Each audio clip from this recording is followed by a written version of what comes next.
بسم اللہ الرحمن الرحیم۔ حضرت موسیٰ کی کچھ سرگزشت۔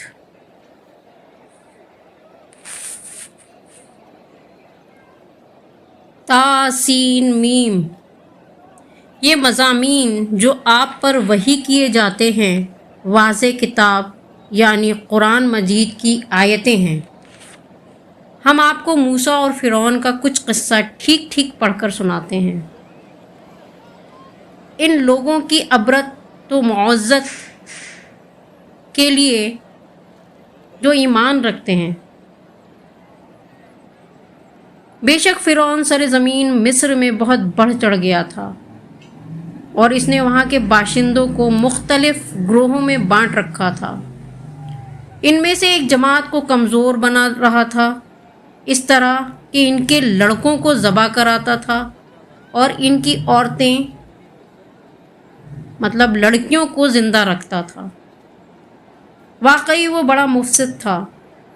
غرض فرعون تو اس خیال میں تھا اور ہم چاہتے تھے کہ ان لوگوں پر احسان کریں جن کو سرزمین مصر میں کمزور بنایا جا رہا تھا، اور ان کو دین میں پیشوا بنا دیں اور دنیا میں ان کو ملک مصر کا مالک بنا دیں اور ان کو ملک مصر میں مضبوط کر دیں، اور فرعون، حامان اور ان دونوں کے لشکریوں کو ان کی طرف سے وہ ناگوار باتیں دکھلاویں جن سے یہ لوگ بچاؤ کر رہے تھے۔ اور وہ وقت بھی یاد کے لائق ہے جب ہم نے موسیٰ کی ماں کو الہام کیا کہ تم موسیٰ کو دودھ پلاتی رہو، پھر جب تم کو ان کے بارے میں اندیشہ پیدا ہو تو بے خوف و خطر ان کو صندوق میں بند کر کے دریا میں ڈال دینا، پھر نہ تو اندیشہ کرنا اور نہ غم کرنا، ہم ان کو پھر تمہارے پاس واپس پہنچا دیں گے اور ان کو پیغمبر بنائیں گے۔ بس فرعون کے گھر والوں نے موسیٰ کو اٹھا لیا تاکہ وہ ان لوگوں کے لیے دشمن اور غم کا باعث بنے۔ بلا شبہ فرعون اور اس کا وزیر حامان اور دونوں کے لشکری خطا کار تھے، اور فرعون کی بیوی نے فرعون سے کہا کہ یہ میری اور تمہاری آنکھوں کی ٹھنڈک ہے، لہٰذا اسے قتل نہ کرو۔ عجب نہیں کہ یہ ہم کو فائدہ پہنچائے یا ہم اس کو اپنا بیٹا بنا لیں۔ اور ان کو انجام کی خبر نہ تھی، اور ادھر موسیٰ کی ماں کا دل بے قرار ہو گیا۔ قریب تھا کہ وہ ان کا حال ظاہر کر دیتیں اگر ہم ان کے دل کو اس لیے مضبوط نہ کیے رہتے کہ ان کو ہمارے وعدے بے یقین ہو جائے۔ اور موسیٰ کی ماں نے موسیٰ کی بہن سے کہا کہ ذرا موسیٰ کا سراغ لگاؤ۔ بس وہ موسیٰ کو دور سے دیکھنے لگیں، اور لوگ جانتے نہ تھے کہ یہ موسیٰ کی بہن ہیں، اور موسیٰ کی فکر میں ادھر ادھر دیکھ رہی ہیں۔ اور ہم نے پہلے ہی سے موسیٰ پر تمام دودھ پلانے والیوں کو حرام کر دیا تھا۔ تو موسیٰ کی بہن نے کہا کہ کیا میں تم کو کسی ایسے گھر والوں کا پتہ بتاؤں جو تمہارے لیے اس بچے کی پرورش کریں اور دل سے اس کے خیر خواہ ہوں۔ غرض ہم نے اپنے وعدے کے مطابق موسیٰ کو ان کی والدہ کے پاس واپس پہنچا دیا تاکہ ان کی آنکھیں ٹھنڈی ہوں اور ان کا غم جاتا رہے، اور وہ جان لیں کہ بے شک اللہ کا وعدہ سچا ہے، لیکن اکثر لوگ اس کو نہیں جانتے۔ اور جب موسیٰ اپنی پوری جوانی کو پہنچ گئے اور قوت جسمانیہ و عقلیہ میں درست ہو گئے تو ہم نے ان کو حکمت اور علم عطا کیا، اور ہم نیک کاروں کو اسی طرح صلاح دیتے ہیں۔ اور ایک بار موسیٰ شہر میں ایسے وقت داخل ہوئے کہ وہاں کے لوگ بے خبر تھے۔ انہوں نے شہر کے قریب دو آدمیوں کو دیکھا کہ وہ آپس میں لڑ رہے ہیں۔ ان میں سے ایک تو ان کی برادری کا تھا اور دوسرا ان کے دشمنوں میں سے تھا۔ وہ جو ان کی برادری کا تھا موسیٰ سے اس کے مقابلے میں مدد چاہی جو کہ دشمنوں میں سے تھا۔ موسیٰ نے اس مخالف کو گھونسا مارا سو اس کا کام ہی تمام کر دیا۔ اس پر موسیٰ کہنے لگے یہ تو شیطانی کام ہوا، بے شک شیطان کھلا دشمن اور گمراہ کرنے والا ہے۔ پھر موسیٰ نے اس نازیبا بات پر معافی مانگتے ہوئے کہا کہ اے میرے پروردگار، میں نے اپنے نفس پر ظلم کر لیا ہے، سو آپ مجھے معاف کر دیجئے۔ چنانچہ اللہ نے ان کی غلطی معاف کر دی۔ بلا شبہ وہ بڑا معاف کرنے والا، بڑا رحم کرنے والا ہے۔ موسیٰ نے یہ بھی عرض کیا کہ اے میرے پروردگار، چونکہ آپ نے مجھ پہ بڑے انعامات کیے ہیں، سو کبھی بھی میں مجرموں کی مدد نہ کروں گا۔ پھر موسیٰ نے شہر میں خوف اور دہشت کی حالت میں صبح کی۔ پھر اچانک کیا دیکھتے ہیں کہ وہی شخص جس نے کل گزشتہ ان سے مدد چاہی تھی پھر ان کو مدد کے لیے پکار رہا ہے۔ موسیٰ نے اس سے کہا کہ بے شک تو سریب بدراہ ہے۔ بس جب موسیٰ نے اس شخص کو پکڑنا چاہا جو ان دونوں کا دشمن تھا تو وہ اسرائیلی کہنے لگا کہ موسیٰ، کیا تم مجھے اس طرح مار ڈالنا چاہتے ہو جس طرح کل ایک آدمی کو مار چکے ہو؟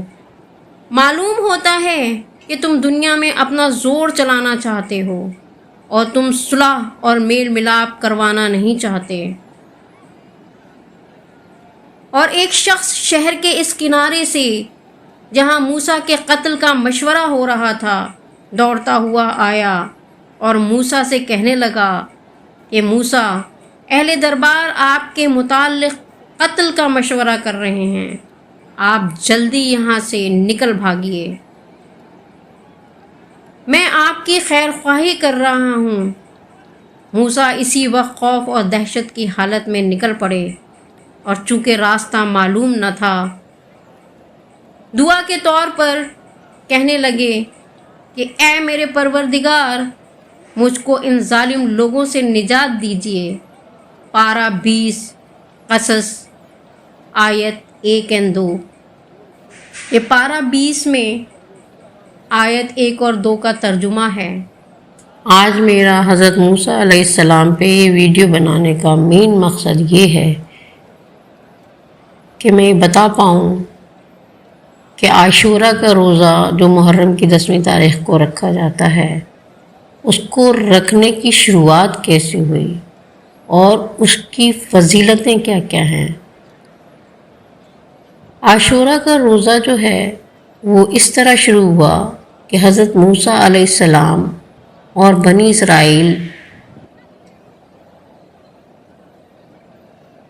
کو فرعون اور اس کے لشکر سے اس دن نجات ملی، اس لیے موسیٰ علیہ السلام نے شکریہ میں یہ روزہ رکھا، اور یہود میں یہ روزہ چلتا رہا۔ یہود سے قریش نے سیکھا، قریش مکہ مکرمہ میں یہ روزہ رکھتے تھے، حضور صلی اللہ علیہ وسلم نے بھی یہ روزہ رکھا تھا۔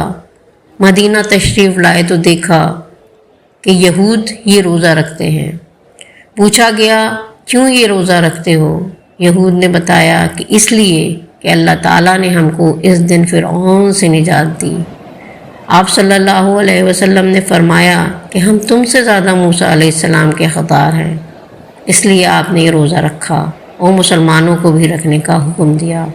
اور شروع میں آپ صلی اللہ علیہ وسلم اہل کتاب کے ساتھ موافقت کو پسند کرتے تھے، پھر بعد میں مخالفت کا حکم ہوا تو فرمایا کہ اگر زندہ رہا تو 9ویں کو بھی روزہ رکھوں گا تاکہ مخالفت ہو جائے، اس لیے صرف 10ویں کو روزہ رکھنا فقہائے کرام نے مکروہ قرار دیا ہے، اور بہتر ہوتا ہے کہ یہ روزہ 9ویں محرم اور 10ویں محرم کو رکھا جائے، یا محرم کی 10ویں یا 11ویں کو رکھا جائے، اور سب سے زیادہ بہتر ہے کہ 9ویں 10ویں اور 11ویں تینوں دن رکھا جائے۔ بہت سے لوگ پروپیگنڈا کی وجہ سے ایسا سمجھتے ہیں کہ محرم اور عاشورہ کی یہ اہمیت اور فضیلت حضرت سیدنا حسین کی شہادت سے متعلق ہے۔ یہ بالکل غلط ہے۔ شریعت جناب رسول اللہ صلی اللہ علیہ وسلم کے زمانے میں مکمل ہو گئی تھی۔ سیدنا حسین کا واقعہ تو بہت بعد میں پیش آیا۔ خلفائے راشدین کا دور ختم ہو چکا، اس کے بھی کئی سال بعد۔ بھلا اس سے شریعت کے کسی مسئلے کا تعلق کیا ہو سکتا ہے؟ سیدنا حسین رضی اللہ عنہ کا واقعہ شہادت بلا شبہ بہت دردناک اور تکلیف دہ واقعہ ہے، لیکن اسلام میں ماتم کرنا جائز نہیں۔ اسلام ماتم کا دین نہیں ہے۔ اسلامی تاریخ کا ہر وقت شہداء کے خون سے رنگین ہے۔ اگر ماتم کیے جائیں تو ہر دن ماتم ہی کرنا ہوگا۔ حضرت عمر کی شہادت، حضرت عثمان غنی رضی اللہ عنہ کی شہادت، حضرت علی کی شہادت، بلکہ اس سے قبل حضرت حمزہ کی شہادت، غزوہ موتا کے شہداء، جنگ بدر، جنگ احد، یہ واقعات جو حضرت صلی اللہ علیہ وسلم کے لیے بھی درد و غم کا باعث بنے تھے، ان کو کیوں بھول جائیں؟ لیکن اسلام ماتم کرنے کی تعلیم نہیں دیتا، بلکہ دین کے لیے جان و مال قربان کرنے کی تعلیم دیتا ہے۔ ان ہمارے بزرگوں نے دین حق کے لیے جانیں دیں۔ جتنے بھی دنیا میں بڑے کام ہوئے وہ عاشورہ کے دن ہوئے، یہ اس کی فضیلت ہے، اور جتنے بھی بڑے کام ہوں گے وہ بھی عاشورہ کے دن ہی ہوں گے۔ اللہ میاں آپ سب کو اس روزے کا ثواب دے اور رکھنے کی طاقت دے، اور مولانا جمال الدین اعظمی صاحب جنہوں نے یہ مضمون لکھا ان کو بھی اس کا ثواب اور پڑھنے والوں کو بھی اس کا ثواب عطا فرمائے۔ آمین ثم آمین۔